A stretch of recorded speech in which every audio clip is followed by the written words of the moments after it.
The Volunteer Centre launched its mentoring project on April 1st, 2011, having received funding from the National Lottery for 5 years.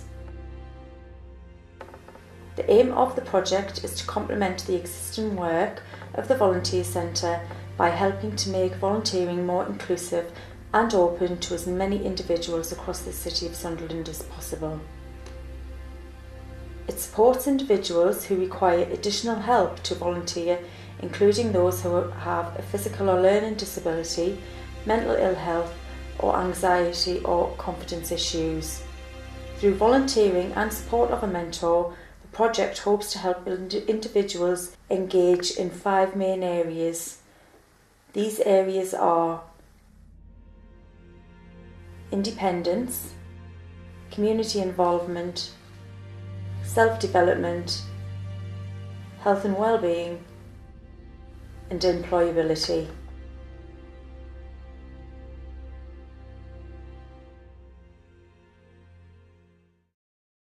Independence. For many of our volunteers, a lack of independence is a big factor in their lives.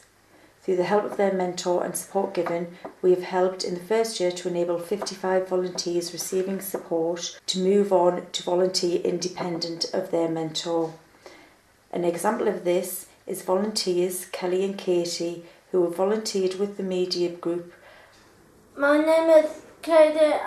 I volunteer at the media group on the part of the Jubilee Centre. I've been with the mentoring project for around 1 year.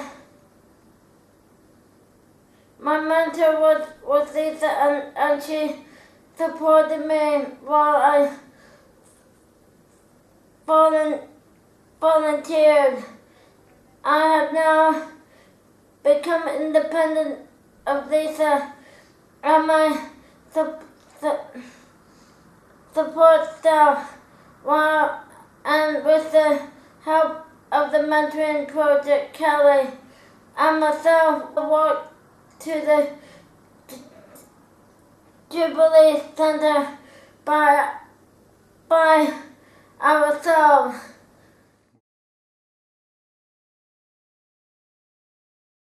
Community involvement. For many of the project's volunteers, isolation, especially social isolation, can play a big part. Volunteering by nature promotes community involvement and can help individuals to engage in their area and give back to local organisations and services. To help achieve this objective, in addition to the weekly volunteering opportunities, the project organises one-off group activities where volunteers can come together and take part in gardening, fundraising, craft making and other enjoyable activities. Self-development. As part of their volunteering, individuals are encouraged to look at areas of self-development, whether this is to develop new skills or build upon existing skills. To help with this, all volunteers have engaged in in-house training, with many also opting to carry out more formal or accredited training.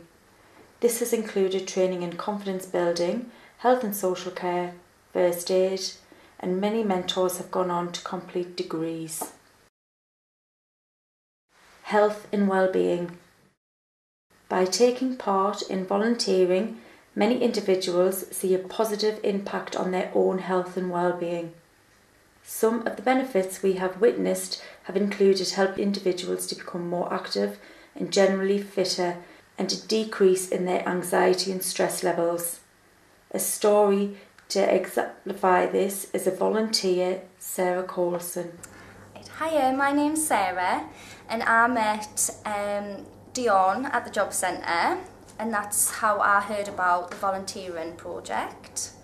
I decided I would like to volunteer for Mind, Mental Health Matters, because it's an organisation that's close to my heart, because I've got bipolar disorder as well, and I find that I can relate to people with mental health issues, and I would like to show other people with mental health that you can actually get out there and work or volunteer it's just finding the starting point for your own journey, and I found that the volunteering project has helped me immensely with my confidence and stuff like that, and I'm now applying for paid jobs, which I didn't think was possible a little while ago.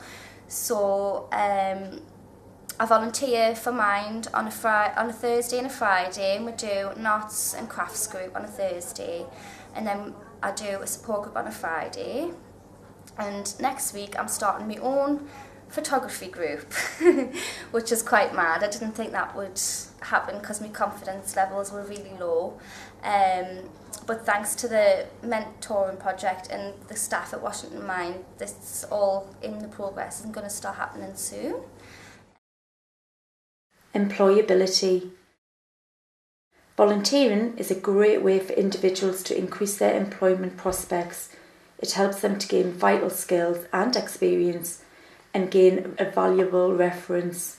A perfect example to highlight this is volunteers Harry and Chris Ellis.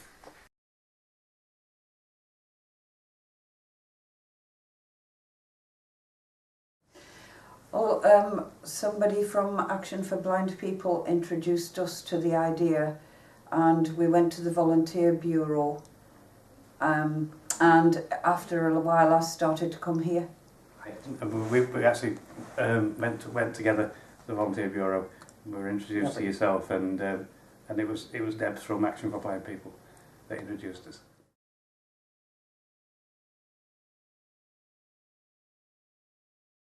Well, Harry came here first, and he was my mentor. Yeah. He supported me when I came here, and I can't believe I've been here nearly a year. I know. I love it. I can't remember my mentor's name. Teresa. Oh, yeah, I was introduced to a lady called Teresa, who was she was my mentor. She just came with me just a couple of times, just so I felt confident in being able to find the building by myself. But after that, I've been here over a year now.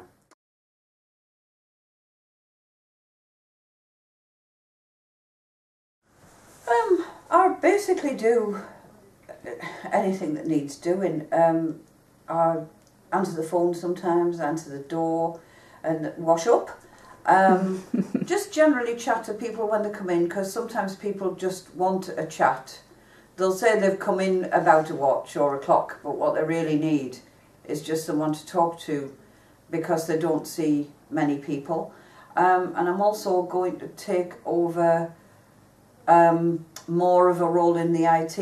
I will be keeping records of who's on the courses and who wants to be on the courses, and also contacting the tutors. And we're also cataloguing all the equipment we've got and what software we've got, which we've only just started doing that, but I'm quite excited about. My main role is receptionist. I answer the phone again, answer the door. I'm also quite heavily involved in the bowling team. We're in the Blind Bowling League, Right. and I'm actually the coordinator for here for our team. We've actually got two teams now. We've got two trios which start next month. Chris and another volunteer called Claire are going to join the four that we've already got. So my main role is receptionist.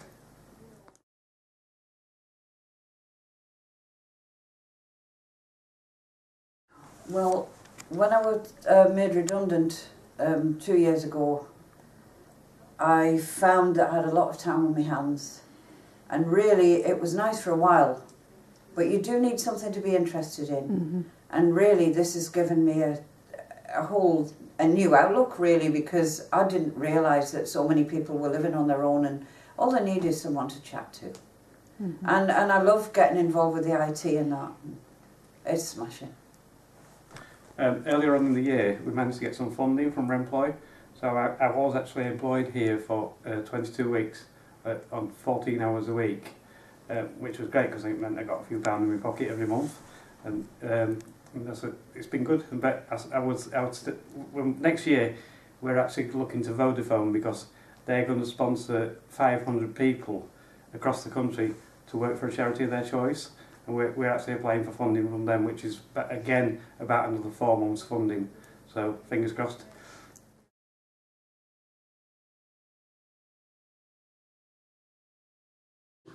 Certainly would, because if you haven't got anything to do, time gets on your hands after a while, and you do get lost of something to do.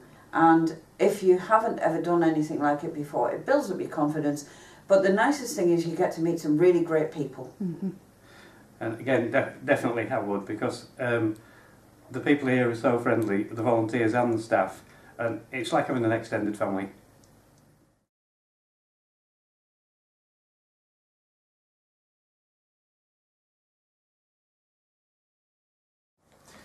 My name's Richard Wood. I'm the Executive Officer for Sunderland and North Durham Royal Society for the Blind. We've been involved in the mentoring project for quite some time now, and in particular with two volunteers, husband and wife team, Harry and Chris Ellis. They've been absolutely fantastic, and I really genuinely don't know how this charity could exist now without their support. We've worked closely with the Volunteer Bureau for many years now, but this particular mentoring scheme has made such a big difference.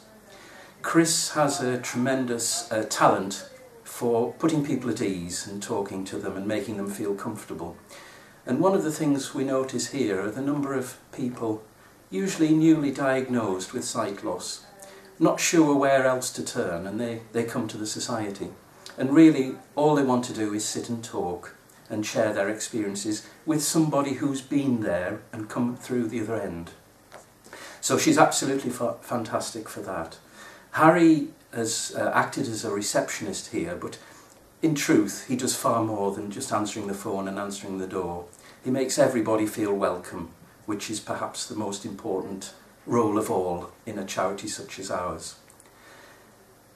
The whole society exists because of the support we receive from volunteers, and I would recommend volunteering to anybody, and I would also recommend it to other charities who are perhaps short on manpower, because it works both ways. You get out everything that you put in, but with interest.